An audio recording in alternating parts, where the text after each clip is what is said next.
Deməli, baxaq birinci quiz nömrə 5-dən. Deyir, xarici qurğuların işini idarə edən elektron sxem. Elektron sxem soruşursa kontroller idi, proqram soruşursa driver idi. Cari disk adından bəlli olduğu kimi cari deməkdir. Cari nədir? İndiki, hal-hazırdakı, o da olur elə hal-hazırki istifadə etdiyimiz disk. Yəni sırf tərcümə ilə də tapa biləcəyimiz bir şey idi. Ondan sonra 3. Aşağıdakılardan hansı sistem blokunun tərkibinə daxil deyil? Mikroprosesor anaplata getdi. RAM anaplatanın üzərində getdi. CMOS anaplatanın üzərində getdi. Hard disk anaplatanın üzərində yerləşməsəydi də sistem blokunun daxilində idi. Cavab olur C speaker. Speaker səs çaldanlardır. Floppy disk nə idi? Elastik, yumşaq, plastik, çevik, maqnit disk. Olur Bakı. Tutumu da 1.44 megabayt idi.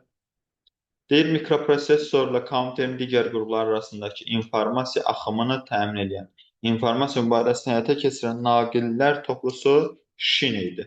Ya sistem şini, ya sistem interfeysi də adlanırdı.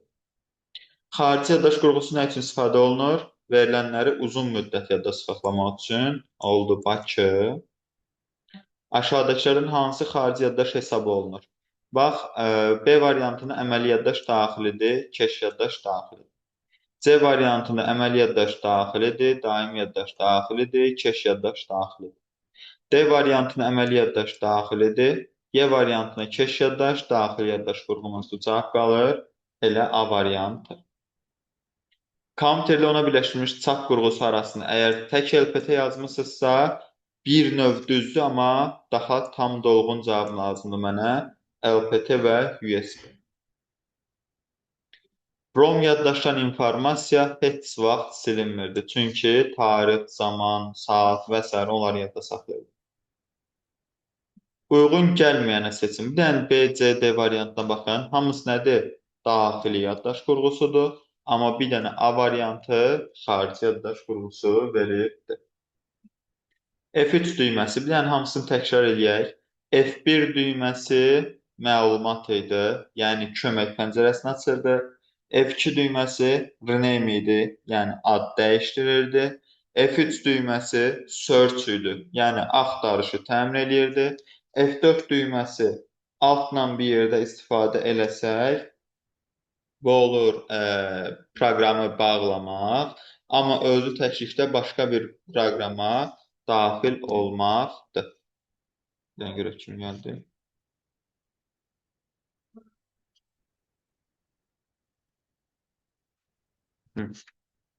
Ondan sonra 12-ni dedik. O çox getdi. 13. Delete sağdan bir simvol silirdi. Backspace soldan bir simvol silmək üçün idi. 14. Printerin çap etmə sıxlığı hər düymə düşən nöqtələrin sayıdır. 15. Sürüşkən nöqtəli və mürəkkəb riyazi əməliyyatları yerinə yetirən.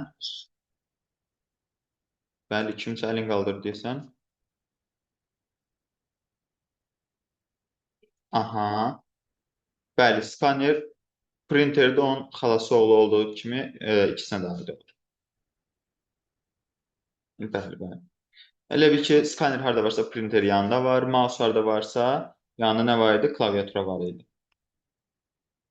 Sürüşkən nöqtəli mürəkkəb riyazi əməliyyatların aparılması nə idi? Soprosesorda idi. Bir də prosesor var idi ki, o da adi riyazi əməliyyatların aparılması üçün idi. Monitorun növləri. Mən sizə VST deyə bir şey deməmişdim. Sonra burada VST deyə yenə bir şey deməmişdik. Yenə VST var. Burada da gedən VHD var. Bunlar heç nədir? Özünə bilməm. Cavab qalır B variantı. LCD, CRT, plazma, sensor, ekran. Matris gördüm. Heç bütün cümləni oxumuram. Mən sizə qısa yollarla demişdim öyrənin. Matris gördümsə qaçırdım nəyin üstünə? İynə sözünün üstünə. Olur C variantı. Mürəkkəb nə vaxt olardı? Bizə desəydi şırnaqlı. Elektrik yükləri elə bir şey yoxdur. İnformasiya kompüteri elə bir şey yoxdur. Çəkic də dediyinə görə çəkicdə axtaracaqdıq. Literli. Printerin əsas xarakteristikaları. Tak tezliyi CPU-nundur, 1 getdi. Çap sürəti 2, rəng imkanları 3, korpusun materialı, ürəyin nədən istəyir hazırla, mənim üçün heç bir fərqi yoxdur. Müdafiə dərəcəsi monitordur. Qiymət 6, çap keyfiyyəti 7. Səhv eləmirəmsə 2, 3, 6, 7 oldu Y variantı. Skanerin 2 dənə növü var idi. Stol üstü, onun da 2 dənə növü var idi. Əl ilə işləyən, daha doğrusu stol üstün 3 dənə növü var idi. Flatbed, sheetfed, overheat. Əl ilə işləyən 2 dənə növ var idi. Biri post terminalları idi, digərdəki bildiyimiz barkod oxuyucular, yəni malların üzərindəki barkodları oxumaq üçün istifadə edədiklərimiz. Əla. Gəldik 20-yə. Termiki printer. Termiki deyəndə cümlə daxilində axtardıq. İstilik qızdırıcı. Bax, tapdıq. C variantı. Bir dənə də burada var. Post terminallarının yanında istifadə olun. Literli deyəndə axtardıq. Toner təchizatı vasitəsilə hopdurma və yaxud da ki, görək hanı. Çox üzrəm. Literlinin lazerli ilə qarşıladım. Literlidə axtardıq çarx A variantı. Şırnaqlıda da axtarırdıq mürəkkəb və yaxud da ki, hal-hazırda istifadə edədiyimiz rəngli sənədlər. Bura qədər sualımız var. 20 sualdan. Yoxdur? Bəli. O zaman keçək çətin olana. 1. Mikroprosesorun əsas xarakteristikalarına aid olmayan variantı soruşur. Baxın, və belə məntiqən görsək, A-dır, B-dir, D-dir. Bizi çaşdıran nəsə yoxdur da onsuz. Əmrlər toplusu verib, əmrlər sistemi verib. Biz bilirdik ki, əmrlər sisteminin özü də nədən ibarət idi? Əmrlər toplusundan ibarət idi. Və əmrlər sistemi nəyin əsas xarakteristikası idi? Kompüter. Kiminsə səs açıq qalıb orada desin. Aşağıdakı hökmlərdən hansılar doğrudur deyir bizə. Web kameralar video təsvirlərin rəqəmli formatda qəbuluna, yəni deyir ki, web kameralar giriş qurğusudur. Bəli, düz deyir. 1. Hesab məntiqi qurğusu mərkəzi prosesorun tərkibinə daxil deyil. Halbuki biz demişdik ki, hesab idarəetmə qurğusu ilə hesab məntiqi qurğusu hər ikisi də mikroprosesorun tərkib hissələri idi. 2 getdi. Keş yaddaş kiçik tutumlu çox sürətli. Hə, burada əgər işdir mənə desəydi ən sürətli yaddaşdır, o zaman problem olacaqdı, səhv olacaqdı. Sadəcə burada nə deyir? Çox sürətlidir, olsun, çox sürətli olsun. Kompüterin sürəti 1 saniyədə yerinə yetirdiyi elementar əməliyyatların miqdarı. Bəli, sadə əməliyyatların sayını gördükdə götürürdük kompüterin sürətini. Hansı oldu? 1, 3, 4 A variantı. Fiqur nə deyir? Bəli, bəli, bəli. Baxın, A-dır, B-dir, D-dir. Bizi burada çaşdıran nəsə yoxdur da, elə deyil. Əmrlər toplusu var, əmrlər sistemi var. Əmrlər sisteminin özü də nədən ibarət idi? Mikroprosesorun yerinə yetirdiyi əmrlər toplusundan. Əmrlər sistemi hara aid idi? Bəs kompüterin əsas xarakteristikalarına. Xoş. 3-də deyir ki, hansı nəsildən söhbət gedir? Elə əməliyyat sistemlərini gördümsə, gerisini oxumasam da olar. 3-cü nəsil kompüterlər. Prosesorun işçi gərginliyi. Prosesor harada yerləşir? Ana plata. Deməli, onu elektriklə nə təmin edəcək? Ana plata. Gəldik 5-ə. 5 qəşəkdir. Bizi çaşdıran variant var burada, perforant. Baxaq 1-1. Perfok kart.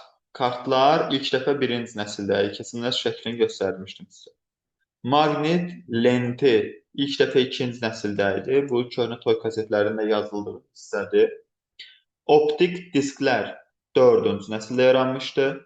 Maqnit diski 3-cü nəsildə yaranmışdı. Perfolent deyə bir şey də biz görməmişdik. Səhv eləmirəmsə B variantı oldu. Aşağıdakıların hansı monitorun əsas parametrlərinə aiddir? Durun, təxmin edeyim.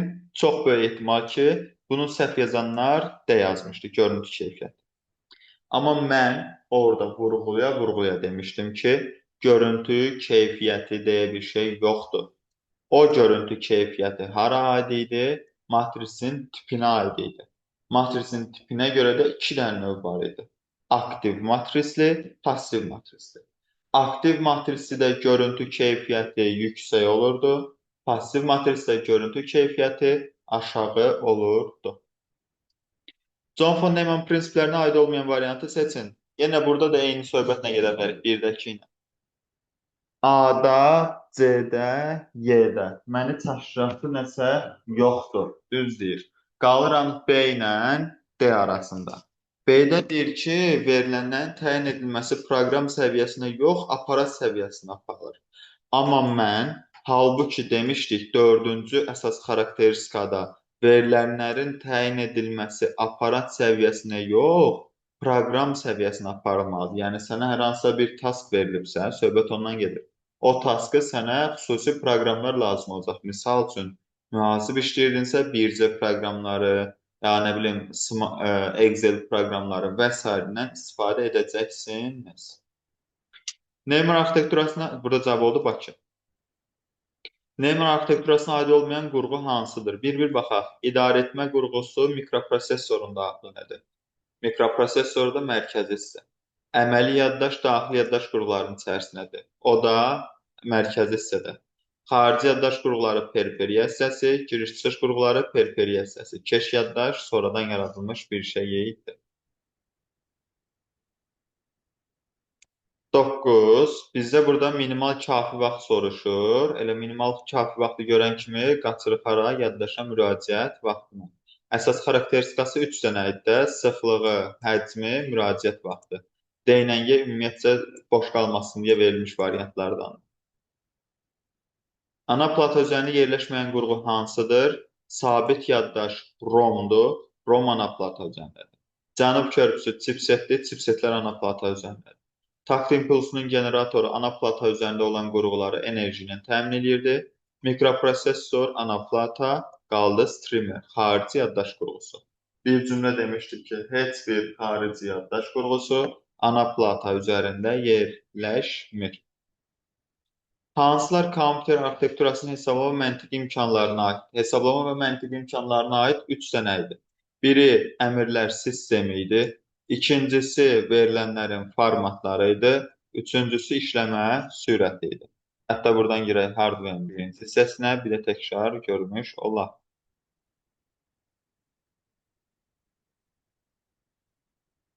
Biraz çıxırıq yuxarıya. Allah qoysa özünə gəlsən. Sizin birinci, dördüncü nöqtəsi keçdiyiniz. Təzə qrup. Bəli. Yox, Tom. Olur. Sadəcə Tom işlədir. Baxın, arxitekturası bölünmüşdür. Hesablama məntiqi imkanlarına görə o da 3 yerə bölünmüşdür. Əmrlər sistemi, verilənlərin formatları, işləmə sürəti. Burada verilənlərin formatları yox idi prosta. 12. Aşağıdakı hökmlərdən hansılar doğrudur? Klaviatura, monitor, mouse. Burada mouse deməsəydi, doğruydu. Amma mouse gətirib burada mərdiməcarlıq salır. Əsas tərkib hissəsinə aid deyil. Mouse'un yerinə desək sistem bloku okey. 1 getdi. Xarici yaddaş qurğuları informasiyanı qısa yox, daha uzun müddətdə yadda saxlayırdı. 2 də getdi. Sayğac ana plata üzərində yerləşir. Bəli, top doğru deyir. Və resurslardan istifadə edərək vaxt ləngimini ölçürdü. Doğrudur. İlk dəfə 3-cü nəsil EHM-lərdə monitorlar, disk yaddaşlardan. Bəli, doğrudur. Portlar daxili qurğuların yox, xarici qurğuların qoşulması üçün təmin olunurdu. Ondan sonra DVD-R ana platada yerləşən yaddaş qurğusu xeyr, heç bir xarici yaddaş qurğusu ana plata üzərində yerləşmirdi. Paralel portlar, bəli, P ilə yadımızda saxlayırdıq. P, printer varsa yanında skaner mütləq şəkildə olmalıdır. Paralel portlar həmçinindəki LPT-lər idi. Oradakı P ilə yadımıza saxlaya bilirdik.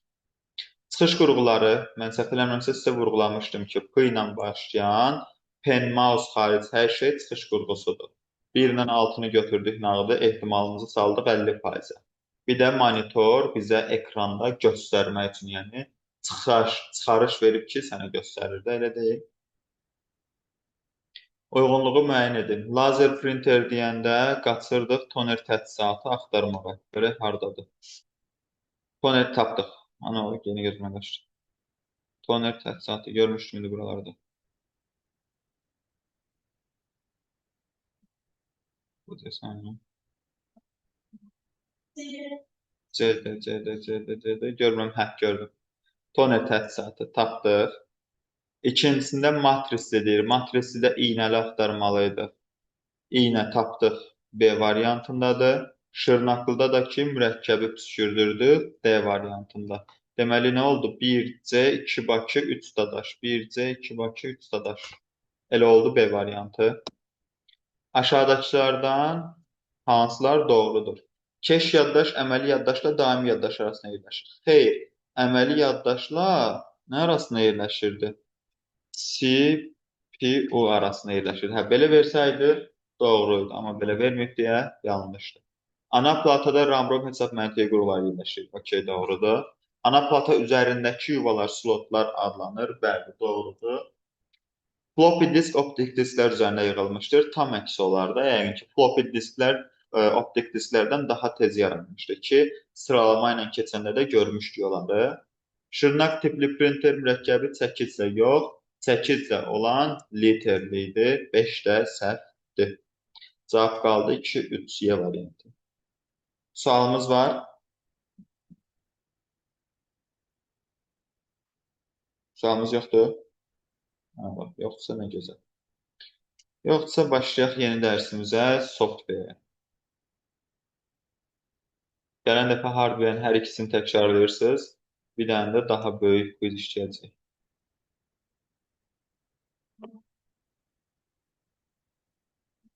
Qaqrazarada 6 bazar var.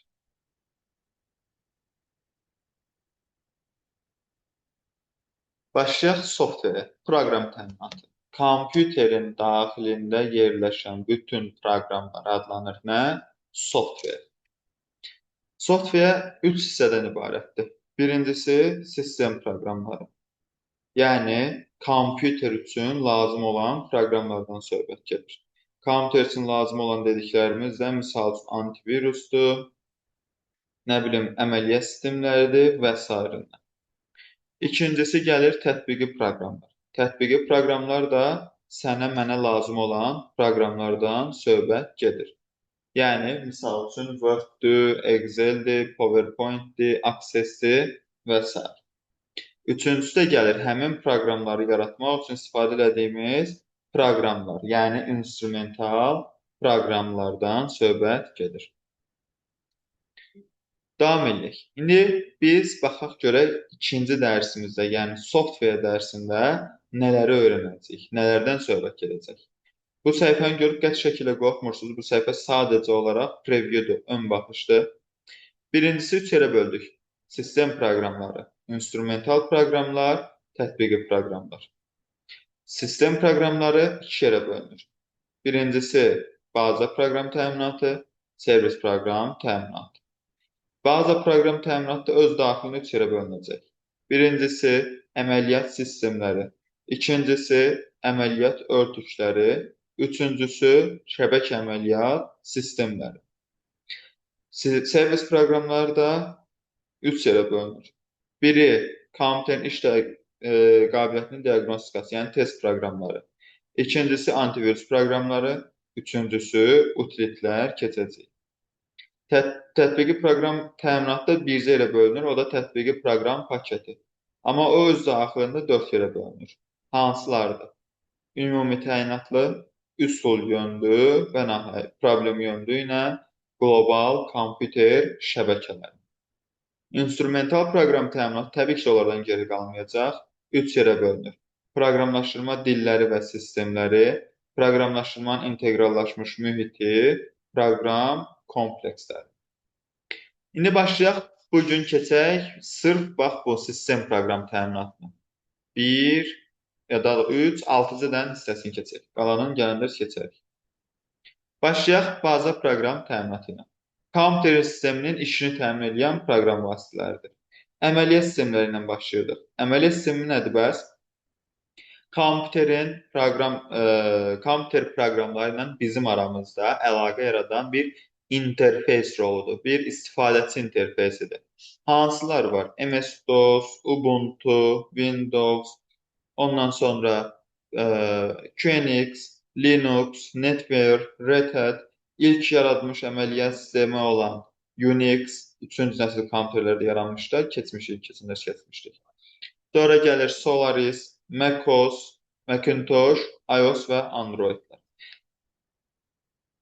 İkincisi, şəbəkə əməliyyat sistemləri. Şəbəkə əməliyyat sistemləri adından bəlli olduğu kimi şəbəkədə, yəni qlobal, lokal şəbəkədə verilənlərin ötürülməsidir, qəbul edilməsidir, sonra şəbəkəyə qoşulmuş kompüterlərin işinin idarə olunmasıdır və s. yerinə yetirir. Hansılardır? IBM LAN, Windows-un serverləri, Unix-in serverləri, Linux, bir dənə buna diqqət edin. Linux həm burada var, həm burada var. Yəni həm əməliyyat sistemidir, həm şəbəkə əməliyyat sistemidir. Sonra Novel Netware. Burada Netware var, amma nə ilə bir yerdə? Novel. Burada nədir? Sadəcə Netware-dir. Və Solaris. Həm şəbəkə əməliyyat sistemində var, həm əməliyyat sistemində var. Sizi çaşdırmaz. Örtüklər. Nədir örtüklər? Bayaqki əməliyyat sistemləri var idi. Ha, bax, bunların üzərində yaranır və kompüterin, yəni insanın kompüterdən istifadəsini daha da rahatlaşdırmaq üçün istifadə olunur. Bir növ asanlaşdırmaq sözünü axtaracaq cümlə daxilində. Asanlaşdırmaq sözünü gördüksə, deməli nədir? Örtükdür. Hansılardır? Windows-un 3-dən versiyası. 1.0, 3.0, 1.11. PC Shell. Bunu belə öyrənməyəcəyik, belə öyrənəcəyik. Sonu Shell, Gold, Commander, navigatorla bitən hər şey nədir? Örtüklərdir. Sadəcə burada bir dənə Norton navigator var. Bir də gələcəklərdə görəcəyik, yəni gələn dəfə görəcəyik. Netscape navigator var. Bir dənə o Netscape navigatoru bura ilə qarışdırmırıq. Vəsə, geri qalan əla da gedəcək. Sualınız var bura qədər? Qaranlıq qalan hissəsi. Ondan sonra gəlir servis proqramları. Bu da kompüterlərin daha doğrusu istifadəçiyə sunduğu əlavə təkliflərdir. Nələrdir?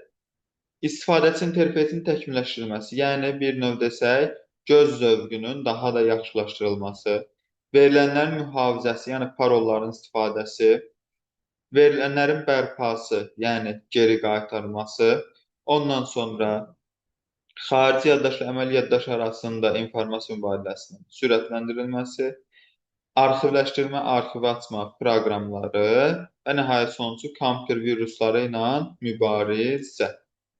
Bir-bir bunlarla tanış olacaq. Gəlir kompüter virusları ilə tanış olaq. Axırdan başlayaq. Viruslar nədir? Kim bilir virus nədir? Birini siz deməyə çalışın, sonra mən. Ha. Əla, bəli. Sadəcə biri var mikroblar insanlara yoluxur. Buradakı viruslar da kompüterə yoluxurlar.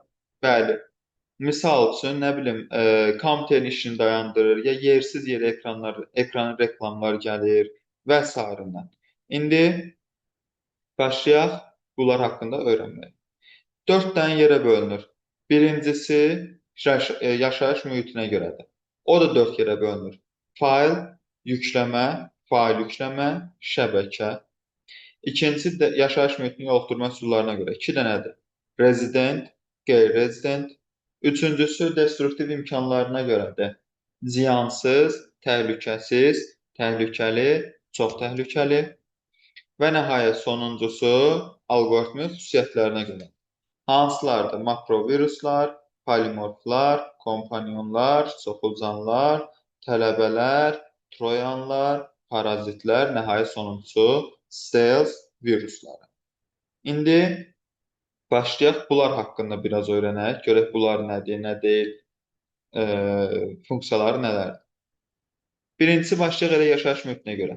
4 dənə idi. Fayl virusları.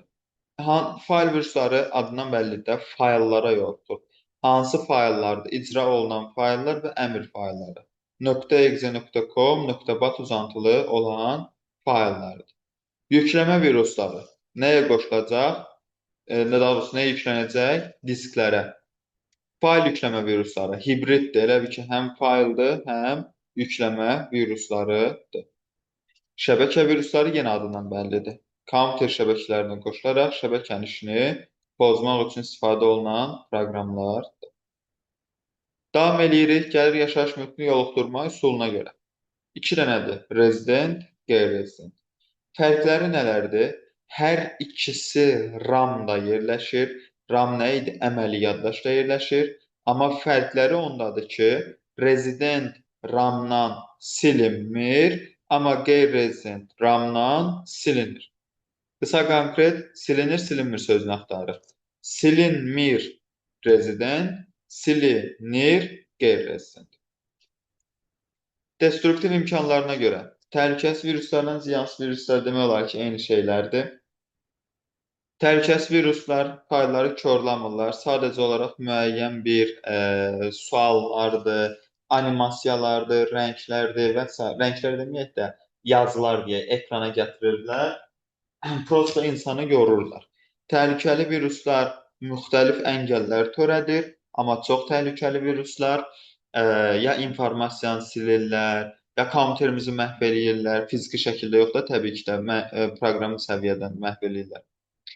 Və yaxud da ki, kompüterimizin qismən ya da tamamilə dayanmasına gətirib çıxarırlar.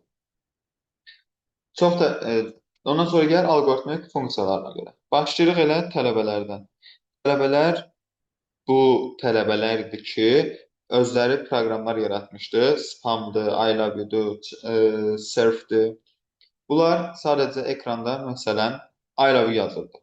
Hardasa səhv eləmirəmsə, 2010-cu illərdə biraz çox yayılmışdı bu viruslar. Təbii ki də sadəcə tələbələr tərəfindən yaradılmışdı, belə deyək. Elə wow bir funksiyası yox idi, qarşısını almaq çox rahat idi. Makrovirus da bizə çox düşür, bax, ən çox düşən budur. Mac sözünü yadımıza saxlayırıq. Bu Mac ki, Microsoft Office proqramlarını hazırlanır. Bax, Mac, Microsoft. Oxşuyurlarmı? Oxşuyurlar. Hətta Macr sözünü götürə bilərik. Macr, Microsoft. Microsoft Office proqramlarını hazırlamış fayllar, polimorflar öz-özünü kodlaşdıraraq çoxalırlar, antivirus proqramları tərəfindən tapılmanı çətinləşdirirlər, parazitlər öz sürətlərini yayırlar, disklərin yükləyici bölmələrini dəyişirlər. Bir növ desək, elə yüklənmə viruslarına aiddirlər. Soxulcan virusları ən zərərli, belə deyək, şeylərə aiddir viruslara. Sadəcə bundan şeylər deyirlər də, Troyandan zərərli deyirlər. Nədir soxulcan virusları? Kompüterə misal üçün giririk, Google-dan oyun yükləyirik. Həmin oyun yendirmə saytından yüklənir bizim kompüterimizə. Faylları üçüncü tərəf adlandırdığımız şəxslərə göndərə bilirlər. Stealth ingiliscə oğurlamaq deməkdir, yəni gizlənməkdir. Belə deyək də, oğru daha çox işi nədir? Gizlənməkdir. Bu da gizlənir, antivirus proqramları tərəfindən tapıla bilmir. Kompanyonlar faylların çoxu sürətlərini yayaraq çoxalırlar və nəhayət sonuncusu Troyan atları. Troyan atlarını da eşitmişik də müharibə zamanı. Eyni funksiyaya malikdir. Kompüterə yoluxur və kompüterin demək olar ki, işini tamamilə üçüncü şəxslərin idarə etməsi altına gətirib çıxara bilir. Sualınız var bura qədər?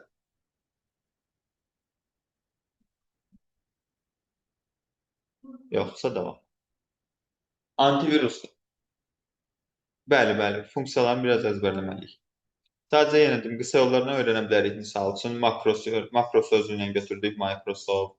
Polimorflar adi biologiyada bildiklərimizi öz-özünü kodlaşdırır. Parazitlər yenə adi biologiyada bildiklərimizi öz sürətlərini yayır, bölünürlər belə. Öz sürətlərini yayır və s. Aydındır?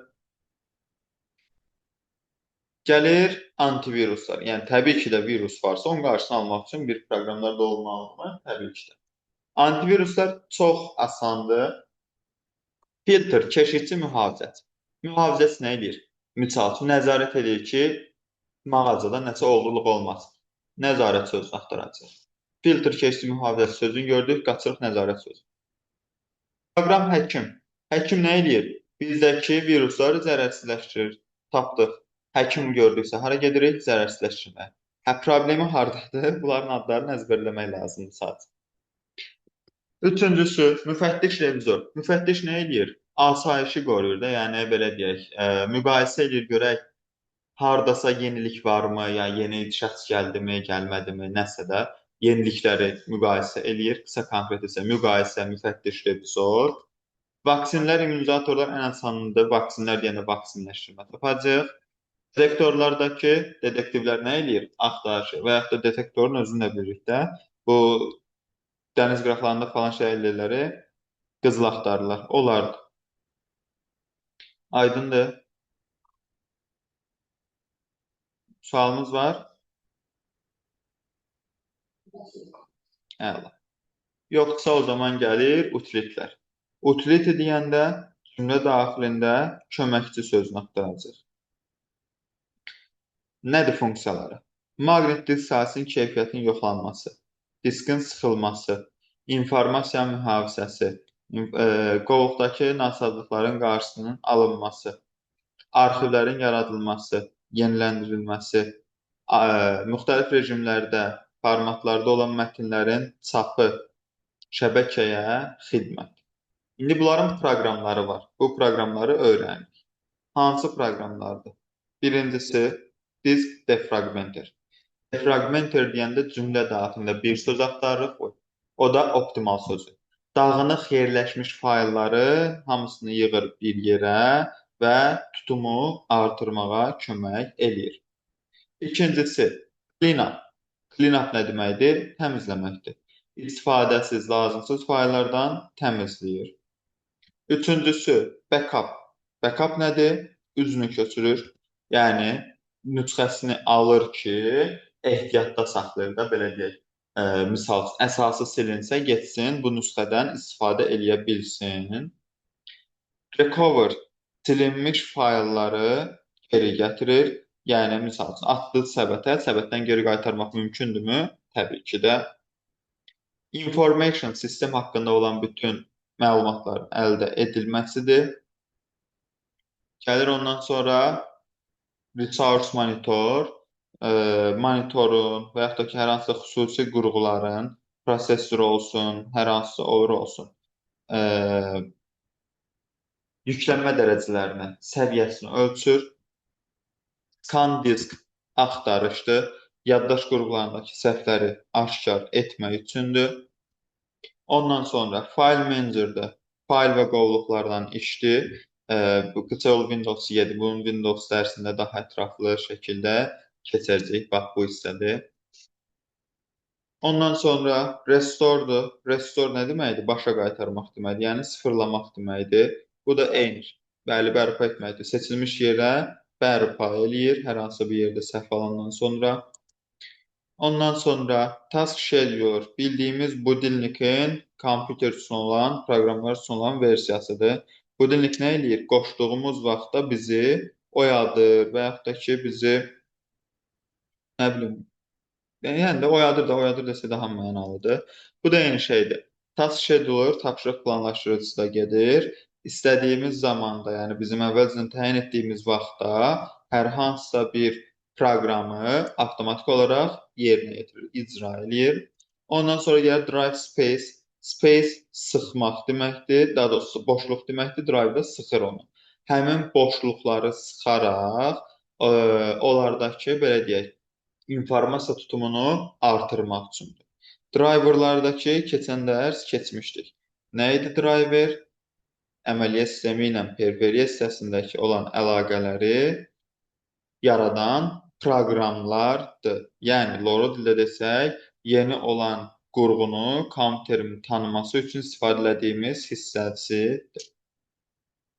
Utilitlərdən sualımız varmı? Yoxdur. Əla. O zaman keçirik arxiv proqramları. Arxiv proqramı nədir? Əgər misal üçün, necə? Bəli, arxivdə saxlanan fayl. Funksiyası nədir? İzah edin. Bax, tutalım ki, bizim Wi-Fi-ları bilirik dərəcəyə zəifdir. 10 GB-lıq bir faylım var. Və mən bu faylı qarşı tərəfə göndərmək istəyirəm. Bu faylı qarşı tərəfə göndərmək üçün mənim internetimlə tutalım ki, 10 GB-a gedəcək 2 saat vaxt. Misal üçün, düz o qədər də zəif deyil, amma misal üçün 2 saat. Mən atıram bunu arxiv proqramıma, 10 GB eləyirəm 5 GB. Yəni sıxlaşdırıram, balacalaşdırıram tutumunu. Göndərirəm artıq qarşı tərəfə 1 saat olaraq. Qarşı tərəf onu 5 GB olaraq alır, aça bilmir. Atmalıdır təzədən onu öz arxiv proqramına, oradan 10 GB olaraq çıxardıb istifadə eləyə bilər. Və yaxud da ki, kounterimin daxilində hər hansısa bir ə, daha böyük qovluqlar saxlayıramsa, onu arxivdə saxlamağım daha rahatdır, çünki kounterimdə daha az yer tutması üçün. Sıxlaşdıran zaman dəyişən yalnız və yalnız onun həcmidir. Misal üçün, BA-ya AC-yə hazırlaşanlar var da, imkanınızda sual verə bilər ki, faylda filan səhifə var, filan sətr var, misal üçün, filan sütun var və Unicode-da kodlaşdırılıb. Həcmi 280 kilobaytdır. 75% sıxlaşdıranda onun səhifəsi necə dəyişəcək? Səhifəsi məsəl üçün neçə deyək, 64 verilmişdirsə, 64 olaraq da qalacaq da, dedik axı dəyişmir. Dəyişən yalnız və yalnız onun tutumudur. Əsasən də mətn tipli fayllar sıxılmaya məruz qoyulur. Arxivləşdirmə proqramlarımız buradadır. Sonu rar, win, arş, zip, sonra arşivorla bitən hər şey, ac ilə bitən hər şey arxiv proqramlarıdır. Bir dənə Winamp xaric. Winamp nə olduğunu da gələn dərs keçəcək. Bir də bax, bu SPX arşiv özü çıxarır. Yəni, özü avtomatik olaraq arxivdən çıxarmağa qadirdir. Sualımız varmı? Qaranlıq qalan. Yalnız və yalnız onun tutumu dəyişir. Misal üçün, 10 GB edirsə, 10 GB olaraq da qalacaq. Daha doğrusu, daxilindəki səhifələr dəyişməyəcək. 10 GB nə qədər sıxsaq, o dəyişəcək. Yaxşı? Bəli, tutumu dəyişir. Misal üçün, 10 GB mən göndərmək istəyirəmsə, atıram arxiv proqramlarıma. Olur 3 GB, həmin 3 GB gedir. Səhifə sayı falan heç nədə dəyişiklik olmur. Baxaq indi suallarımıza. 1. Yazın aşağıda chat bölməsində baxırıq. Bunun ehtiyacı yoxdur ki.